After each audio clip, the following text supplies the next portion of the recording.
तो दोस्तों आज फरवरी की 3 तारीख है और आज फिर से हमारे यहाँ पर सर्दियों की जो बारिश है वो फिर से सुबह से चालू है। बहुत सुबह सुबह से जो बारिश है वो कंटिन्यू चलती जा रही है और अभी 2 दिन की जो वेदर फोरकास्ट है वो हैवी रेन की है। और आपको याद होगा 2 दिन पहले मैंने आपके साथ वीडियो शेयर किया था, मतलब संडे का जो वीडियो था आपके साथ शेयर किया था, उसके अंदर मैंने आपके साथ शेयर किया था कि गुलाब के पौधों को जो है वो किस तरह से फर्टिलाइज़ करना चाहिए। तो फर्टिलाइज़र हमने फीड किया था। ये देखिए सभी पौधों में मैंने अच्छे से जो फर्टिलाइज़र है वो फीड किया था। सबसे पहले जिन्होंने वो वीडियो फर्टिलाइज़र का नहीं देखा वो वीडियो को आप देख लीजिएगा, वीडियो बहुत इंपॉर्टेंट है। दूसरा, फर्टिलाइज़र को फीड करने के लगभग 2 दिन के बाद मैंने सभी पौधों पर जो है वो फंगीसाइड और इंसेक्टिसाइड का स्प्रे किया था और आपको बताया था कि इस मौसम में ज़्यादा कह लीजिए कोहरे के चलते या ओस के पड़ते जो है वो पौधों पर जो पत्तियाँ हैं वो पीली होने लगती हैं। और बहुत से कमेंट्स आए थे कि फंगीसाइड को फीड करने के बाद या उसका स्प्रे करने के बाद कितने दिन तक जो है वो पौधे पर पानी का शॉवर नहीं करना चाहिए। जब भी आप इस तरह से प्लांट्स पर जो है वो फंगीसाइड स्प्रे करते हैं ताकि जो लीव्स हैं वो हेल्दी रह सके, तो लगभग लगा लीजिए कि 2 से 3 दिन आपको जो है वो टाइम इंटरवल, जो गैप इंटरवल है वो देना पड़ता है। लेकिन बात कुछ ऐसी है कि दूसरे दिन ही बारिश स्टार्ट हो चुकी है। 2 दिन अभी प्रॉपर कंप्लीट हुए थे और साथ के साथ जो बारिश है वो स्टार्ट हो चुकी है। तो सारा का सारा जो फंगीसाइड मैंने स्प्रे किया था वो सारा का सारा लीव से ऑलरेडी निकल चुका है। लेकिन अब जो अच्छी बात है वो ये है कि अब लगभग लगा लीजिए और 2 दिन बाद जो फोरकास्ट है वो कंटिन्यू जो है वो सनलाइट का है। तो उससे क्या होगा, अब धीरे धीरे जो पौधे हैं वो थोड़ा सा अपनी डोरमेंसी से बाहर आने लगेंगे, अपनी जो नई ग्रोथ है वो स्टार्ट कर देंगे। ये देखिए, ये मेरा येलो रोज़ था जो उस दिन बहुत अच्छे से जो खिला हुआ था, वो ज़्यादा बारिश के पानी के चलते ये देखिए इस तरह से जो है वो गिर गया। तो इस तरह की जो भी पत्तियां रहती हैं इस मौसम में, सबसे पहले तो आपको ये जो लीव्स हैं ये रिमूव कर देनी चाहिए। ये बहुत ज़रूरी रहता है लीव्स को रिमूव करना। ये देखिए जैसे अभी अभी ये भी जो फ्लावर है इसकी भी जो लीव्स है वो कुछ गिरने लगी। एक जो अच्छी बात है कि इस फर्टिलाइज़र को फीड करने के बाद मैंने पौधों की मिट्टी में पानी नहीं दिया था और आपको बताया था कि 1 से 2 दिन जो है वो पौधों की मिट्टी को जो है वो ड्राई होने दीजिए, गुड़ाई कर कर छोड़ दीजिए ताकि अंदर तक जो रूट्स को है वो एयर मिल सके, हवा मिल सके। और बहुत से ऐसे प्लांट्स हैं जिनकी मैंने डी बर्डिंग कर दी थी क्योंकि बर्ड्स जो हैं वो, जितनी भी बर्ड्स पुरानी बर्ड्स खिली थी वो सभी की सभी ख़राब होने लगी थी। ज़्यादा बारिश के चलते, ज़्यादा पानी के गिरते जो है वो बर्ड्स बिल्कुल ख़राब सी हो गई थी, वो सभी की सभी मैंने रिमूव कर दी थी। तो अब बारिश का पानी मिल गया, जितना भी फर्टिलाइज़र दिया गया था पौधे के अंदर वो अच्छे से जो है वो नीचे की तरफ चला जाएगा और ये फटाफट से जो पौधे हैं वो इनटेक कर पाएंगे। तो ये थोड़ा सा इस रेन का बेनिफिट मिलेगा क्योंकि इसके साथ साथ में ही कुछ ही दिन में जो सनलाइट है वो प्रॉपर निकलेगी, उसके बाद तो पौधे जो है वो अच्छे से ग्रोथ करने लगेंगे। तो जिन्होंने वो फर्टिलाइज़र को फीड नहीं किया, आप अभी भी जैसे ही अगर आपके एरिया में बारिश नहीं है या हो चुकी है या सनलाइट प्रॉपर है तो अभी भी इस मौसम में फर्टिलाइज़र को फीड कीजिएगा। जो बेनिफिट दूसरा मिलेगा, ये देखिए इस तरह से आपको पौधों की नई ग्रोथ देखने को मिलेगी। पौधे जो है वो अपने रेस्ट या डोरमेंसी से बाहर आने लगेंगे। यहाँ पर भी आपको दिखाता हूँ, ये देखिए आपको नई नई पत्तियाँ जो है वो निकलती हुई दिखाई देंगी। तो ये साइन रहता है कि पौधे अब धीरे धीरे अपने रेस्ट पीरियड से बाहर आने लगे, इनकी जो नई ग्रोथ है वो बिल्कुल स्टार्ट हो चुकी है। और 15 से 20 दिन अभी आप वेट कीजिएगा। उसके बाद बहुत से कमेंट्स आते हैं रीपॉटिंग कब करनी चाहिए, तो उसके बाद अपना रीपॉटिंग आप स्टार्ट कर दीजिए। किसी भी पौधे की फरवरी मिड या एंड के अंदर जो है वो रीपॉटिंग करना सही रहता है। कुछ पौधे ऐसे भी रहते हैं जिनकी पूरी तरह से इस ठंड के चलते जो पत्तियाँ हैं वो गिर चुकी हैं। इस फरवरी एंड से आप नोटिस कीजिएगा उन पौधों में भी जो आपको नई ग्रोथ है वो देखने को मिलेगी। बहुत जल्दी ये सभी के सभी अपनी जो नई ग्रोथ है वो स्टार्ट कर देंगे। एक जो बहुत रेगुलर कमेंट आता है वो ये आता है कि जो ये मोरैया पैनिकुलाटा जो माइक्रो मिनी कामनी रहती है, इसकी जो लीव्स हैं वो येलो होने लगी हैं। तो ये देखिए ये विंटर इफेक्ट है। आप अगर मेरे प्लांट में भी नोटिस कीजिएगा आपको इस तरह से जो पत्तियां हैं वो थोड़ी सी येलो होती हुई दिखाई देंगी। हालांकि इस प्लांट की भी मैंने गुड़ाई करके इसको जो फर्टिलाइज़र है वो फीड किया था और इस तरह से उसके बाद ये देखिए इस तरह से तो थोड़ी थोड़ी जो नई ग्रोथ है वो भी देखने को मिलेगी। लेकिन इन सब पौधों में जो एक काम ज़रूरी है वो फंगीसाइड का स्प्रे। तो अब जैसे ही बारिश ख़त्म होगी फिर से 2 दिन बाद मैं दोबारा से जो है वो इंसेक्टिसाइड और फंगीसाइड का जो स्प्रे है वो करना स्टार्ट करूँगा।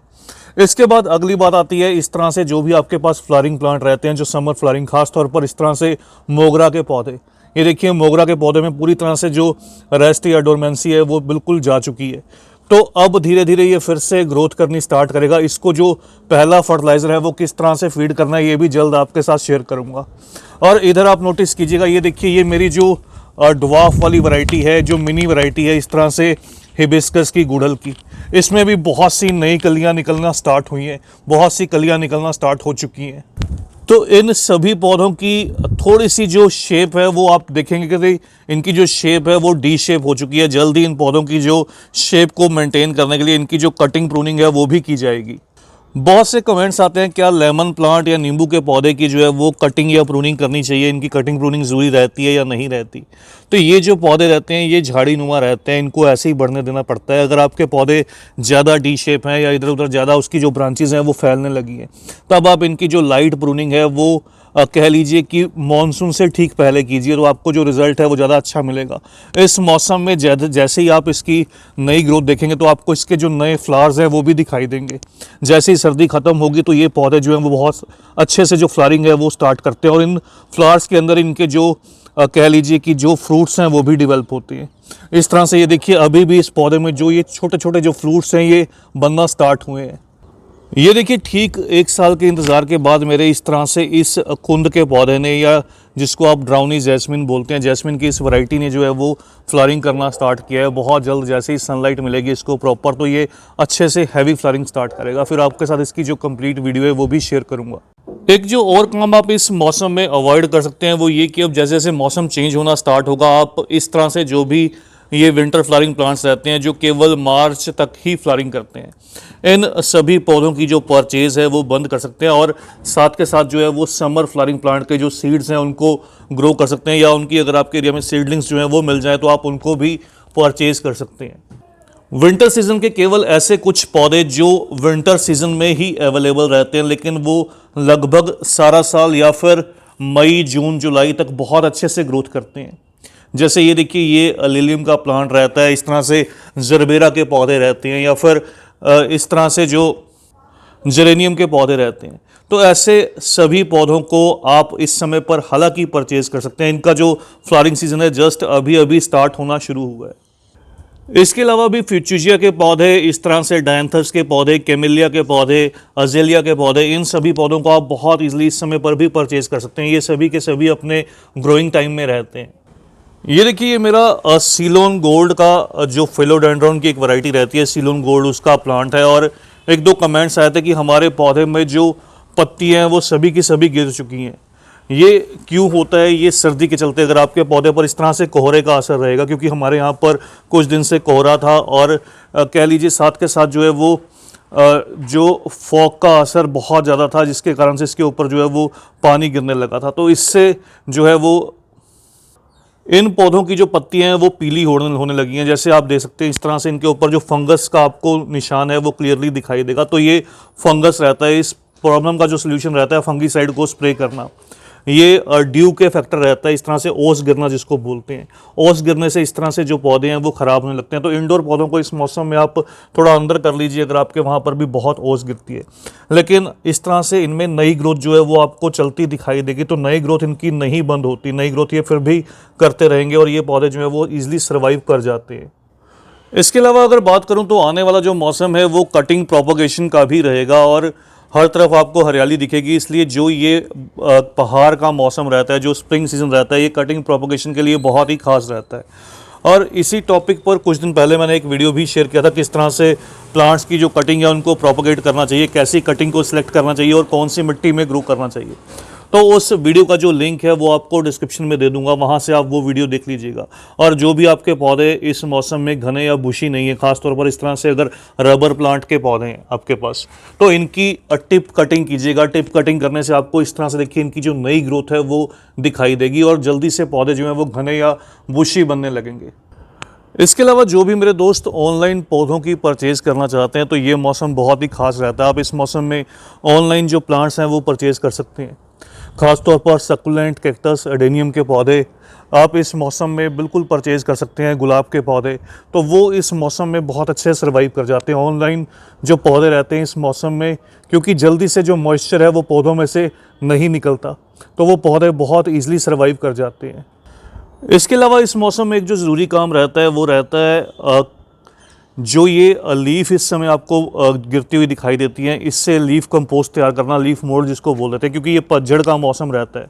और आपके पास अगर बहुत से प्लांट्स नहीं है और आपके गार्डन में बहुत सी जो पत्तियां हैं वो नहीं गिरती, तो आप नोटिस कीजिएगा सड़क के आसपास के एरियाज़ में या फिर कोई आपके घर के आसपास कोई बड़ा जो गार्डन हो वो हो, तो वहाँ पर आपको बहुत सी जो डेड लीव्स हैं वो नीचे की साइड में गिरी हुई दिखाई देंगी।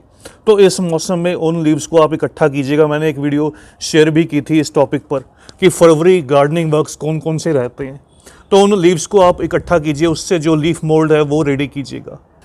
तो बस दोस्तों आज के इस वीडियो में इतना ही। जल्द ही मिलते हैं किसी और नए टॉपिक के साथ, किसी और नई वीडियो के साथ। और ये एक बहुत खूबसूरत पौधा रहता है और साथ के साथ हार्डी भी रहता है। देखिए कितनी तेज़ इस समय पर हवा भी चल रही है।